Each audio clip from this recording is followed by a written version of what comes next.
বাংলাদেশি বাজারে লঞ্চ হয়ে গেল রেডমি K90, যেখানে থাকছে 6.9 inch LTPO AMOLED display, HDR10+ supported, 120 হাইট refresh rate, 3500 nits peak brightness. Camera সেকশনে রয়েছে বিশাল এক সুখবর, যেখানে তিনটি ক্যামেরা সেকশন ব্যবহার করেছি। মেইন ক্যামেরা সেকশনে ব্যবহার করেছি 50 মেগাপিক্সেলের মেইন ক্যামেরা, প্রাইমারি ক্যামেরাতে ব্যবহার করেছি 50 মেগাপিক্সেলের প্রাইমারি ক্যামেরা, টেলিফোটো দেখানো 50 মেগাপিক্সেলের ক্যামেরা। তিনটি ক্যামেরা সেকশনে 50 মেগাপিক্সেলের ক্যামেরা ব্যবহার করেছি, জাস্ট অস্থির লেভেলের। পারফরমেন্সের কথা যদি বলি, Qualcomm SM8850SC Snapdragon 8 elite green 5 chipset ব্যবহার করেছি 3 nm।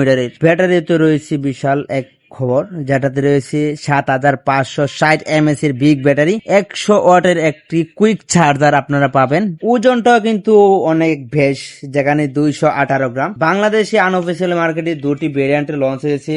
12-256 এর দাম রাখা হয়েছে 84,599 টাকা। অপরটি রয়েছে 12-512, যেটা দাম রাখা হয়েছে 94,000 এর আশপাশে। তো